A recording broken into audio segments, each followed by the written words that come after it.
अभी हम लोग जानेंगे किस चीज के बारे में, दृष्टि दोष के बारे में। हम लोग के सबके पास आंखें हैं, है ना। आंखों का काम क्या है?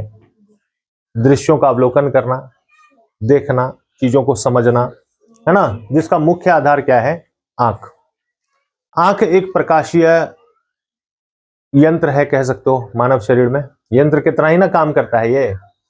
तो जो हम लोगों को किसी भी चीज को देखने में सक्षम बनाता है कि नहीं। इसी नेत्र में कभी कभी क्या होता है, कुछ दोष उत्पन्न हो जाता है। क्या उत्पन्न हो जाता है? दोष उत्पन्न हो जाता है। क्यों उत्पन्न हो जाता है? क्योंकि आंख भी अगर हम लोग देखें तो मैकेनिकल कई सारे पार्ट्स से मिलकर के बना हुआ है।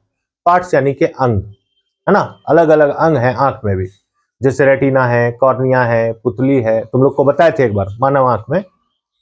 तो उन्हीं में कुछ गड़बड़ी हो जाने के चलते जो है, या कारण जो है, नेत्र में क्या उत्पन्न हो जाता है? दोष, जिसको हम लोग दृष्टि दोष कहते हैं। क्या कहते हैं? दृष्टि दोष। डिफेक्ट्स ऑफ विजन, यानी देखने में कुछ समस्याएं आने लग जाती हैं, अवलोकन करने में कुछ समस्याएं उत्पन्न होने लग जाती हैं। ठीक है।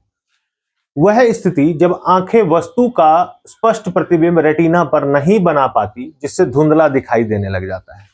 आंख के अगले हिस्से में लेंस स्थित है ना, जिससे प्रकाश हमारे आंखों के अंदर प्रवेश करता है और आंख के पिछले हिस्से पर रेटिना पर उसका प्रतिबिंब बनाता है। ठीक है। कभी कभी ये लेंस जो है कुछ गड़बड़ी के कारण प्रकाश को सही रूप से अवशोषित नहीं कर पाता है और सही रूप से प्रतिबिंब नहीं बना पाता है, जिससे कि चीजें धुंधली दिखाई देने लग जाती हैं, कम दिखाई देने लग जाती हैं, या बिल्कुल दिखाई नहीं देने लग जाती हैं। उसी अवस्था को हम लोग दृष्टि दोष कहेंगे और इसी चीज को हम लोग आगे इसमें समझेंगे। सबसे पहला जो दृष्टि दोष है, उस दोष का नाम है क्या? निकट दृष्टि दोष। क्या नाम है? निकट दृष्टि दोष। निकट दृष्टि दोष का अगर शॉर्ट रूप में हम लोग देखें तो निकट दृष्टि दोष को कैसे याद रख सकते हैं? इसको इंग्लिश में मायोपिया कहते हैं। क्या कहते हैं? मायोपिया। मायोपिया में क्या होता है? पास का साफ साफ दिखता है, दूर का धुंधला दिखता है। अब देखो, नाम है क्या? निकट दृष्टि दोष। क्या है? निकट दृष्टि दोष। लेकिन इसमें काम इसका बिल्कुल उल्टा है। निकट दृष्टि दोष में हम लोगों को निकट का ही साफ साफ दिखता है। ठीक है, निकट का ही साफ साफ दिखता है, दूर का धुंधला दिखने लग जाता है। लेकिन इसको कहते क्या है? निकट दृष्टि दोष। ठीक है। उसके बाद दूर दृष्टि दोष में क्या हो जाता है? हाइपरोपिया में दूर का साफ दिखता है, पास का ही धुंधला दिखने लग जाता है ना। उसके बाद है प्रेसबायोपिया। इसमें उम्र के साथ पास की दृष्टि कमजोर होने लग जाती है, जिससे चश्मे, लेंस या सर्जरी से ठीक किया जाता है। मुख्यतः अगर हम लोग देखें तो मुख्यतः ये 3 प्रकार का दोष लोगों में देखा जाता है। ठीक है। एक सामान्य आंख जो है वो 25 सेंटीमीटर की दूरी से चीजों को ऑब्जर्व करना शुरू कर देता है। ठीक है। इसके बाद जैसे जैसे चीजों की दूरी बढ़ते जाती है, लेंस खुद को एडजस्ट करते जाता है, रेटिना पर प्रतिबिंब बनाता है, हम लोग चीजों का अवलोकन कर पाते हैं, देख पाते हैं। ठीक है। अब ये दोष वाली स्थिति में क्या होगा? जैसे देखो, निकट दृष्टि दोष है मायोपिया, इसमें दूर की वस्तु स्पष्ट नहीं दिखती है। इसमें क्या होता है? दूर की वस्तु हमें स्पष्ट नहीं दिखती है, यानी कि पास का चीज तो तुमको दिखेगा लेकिन दूर का वस्तु तुमको दिखेगा नहीं, धुंधला दिखेगा, कम दिखेगा। तो वैसा स्थिति को हम लोग क्या कहेंगे? निकट दृष्टि दोष। क्या कहेंगे? निकट दृष्टि दोष। यह कब होता है? यह तब होता है जब नेत्र गोलक लंबा हो जाता है। नेत्र में जो गोलक लगा हुआ है ना, वो क्या हो जाएगा? थोड़ा लंबा हो जाएगा। तो ये लंबा हो जाने के चलते जो है उसका फोकस दूरी सही से एडजस्ट नहीं हो पाता है, जिससे ये हम लोगों को दूर की वस्तुओं को स्पष्ट नहीं दिखाने लग जाता है। तो ऐसे कंडीशन में हम लोग उसको निकट दृष्टि दोष का नाम दिए हुए हैं। दूसरा है दूरदृष्टि दोष। दूरदृष्टि दोष क्या है? इसको हाइपरोपिया कहते हैं। हाइपरोपिया में पास की वस्तु धुंधली दिखेगी, यानी नजदीक से अगर तुम किताब पढ़ रहा है ना, या कोई चीज ऐसा देख रहा है तो नजदीक का तुमको साफ साफ दिखेगा नहीं, लेकिन दूर का तुम देखोगे तो दूर का तुमको साफ साफ दिखेगा। ठीक है। तो ऐसा जब दोष उत्पन्न हो जाता है उसको हम लोग क्या कहते हैं? दूरदृष्टि दोष। ये चीज याद रखना, निकट दृष्टि दोष में पास का दिखता है, दूर का नहीं दिखता है, और दूरदृष्टि दोष में पास की वस्तु धुंधली दिखती है और दूर की स्पष्ट दिखती है। तो यह कब होता है? यह तब होता है जब नेत्र गोलक सामान्य से छोटा हो जाता है, यानी नेत्र गोलक जो है कभी लंबा हो जा रहा है और कभी छोटा हो जा रहा है। तो उसी के चलते ये दोनों दोष उत्पन्न हो जाते हैं। जब लंबा हो जाएगा तो निकट दृष्टि दोष, जब छोटा हो जाएगा तो दूरदृष्टि दोष। ठीक है, इसको और डिटेल में हम लोग बाद में समझेंगे। उसके बाद देखो क्या है प्रेसबायोपिया। प्रेसबायोपिया क्या है? उम्र बढ़ने के साथ साथ आंखों के लेंस के लचीलेपन में कमी के कारण पास की वस्तुएं पढ़ने में दिक्कत होती है। प्रेसबायोपिया में क्या होता है, आंख में जो लेंस लगा हुआ है ना, उसमें लचीलापन थोड़ा कम हो जाता है। यानी जैसे जैसे उम्र बढ़ता है तो आदमी का शरीर भी क्षीण होते जाता है, यानी कमजोर होते जाता है ना। मांसपेशियां ढीली होते चले जाएंगी, है ना। कोशिकाएं जो है वो शिथिल होते चले जाएगा। मतलब तरह तरह का मतलब की कमियां उत्पन्न होने लग जाती हैं शरीर के अंदर।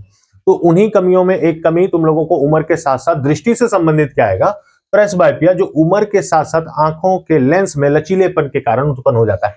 इससे हम लोगों को नजदीक की वस्तुओं को पढ़ने में दिक्कत होगा। अक्सर तुम लोग देखना 40 साल के ऊपर का जो आदमी रहेगा तो उसका नजर थोड़ा कमजोर होना शुरू हो जाता है। वो जल्दी ना तो किताब पढ़ पाएगा, ना उसको आसपास की चीजें स्पष्ट रूप से दिखने लग जाएंगी।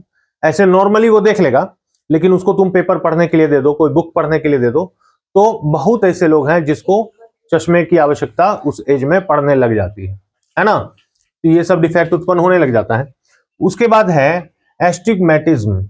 एस्टिग्मेटिज्म में क्या है, कॉर्निया या लेंस का आकार अनियमित होने से दृष्टि धुंधली या विकृत हो जाती है। ऐसे अगर हम लोग देखें तो आंख में तो कई प्रकार का विकार उत्पन्न होता है, रंग अंधता हो जाता है, रतौंधी हो जाता है ना। लेकिन हम लोग यहाँ पर दृष्टि दोष से संबंधित पहले पढ़ रहे हैं, आंख से रिलेटेड विकार के बारे में हम लोग बाद में जानेंगे। ठीक है, तो उसी प्रकार से इसके बाद इसमें एक और दोष क्या उत्पन्न हो जाता है, इसको एस्टिग्मेटिज्म कहते हैं।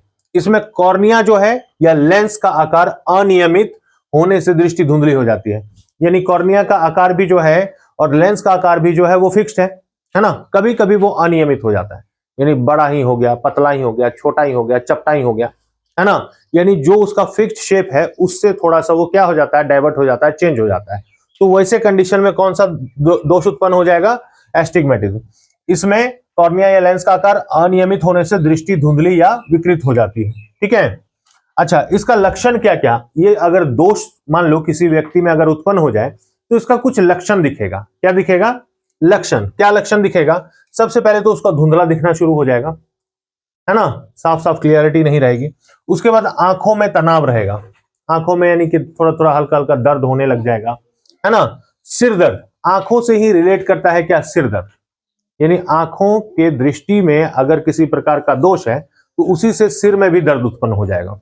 उसके बाद बार बार आंखें मलना, कभी कभी आंख में पानी आने लग जाएगा या आंख में मतलब बार बार मलने का उसको जरूरत पड़ेगा, ऐसा मतलब कि रिक्वायरमेंट फील होगा। उसके बाद पास की चीजों पर ध्यान केंद्रित करने में कठिनाई, अगल बगल की चीजों पर ध्यान केंद्रित नहीं कर पाओगे, है ना। तो वैसे कंडीशन में हम लोग समझ जाएंगे कि आंख से रिलेटेड कोई दोष हो चुका है या होने वाला है। ठीक है, अच्छा इसका उपचार कैसे किया जाता है इस प्रकार के दोष जब हो जाते हैं? इस प्रकार के दोष में या तो चश्मा लगा दिया जाता है, देखा होगा तुम लोग, बहुत सारे लोगों को चश्मा लगता है ना, चश्मा पहन करके। तो चश्मा पहन करके वो क्या करते हैं, जो लेंस उसमें चश्मे में लगा हुआ रहता है वो प्रकाश को और प्रतिबिंब को एडजस्ट करके आंखों तक भेजता है। ठीक है, इससे दोष मतलब कि ठीक हो जाते हैं या उसको सहायता प्राप्त होती है जो भी दोष होता है। उसके बाद कॉन्टेक्ट लेंस लगा दिया जाता है, आंख के अंदर ही लेंस का फिटिंग कर दिया जाता है, या फिर लेजर से सर्जरी कर दी जाती है, आंख का सर्जरी यानी कि ऑपरेशन कर दिया जाता है। तो इस प्रकार से इस दोष को ठीक किया जाता है और फिर मतलब कि आंख सही ढंग से काम करने लग जाता है। आया बात समझ में?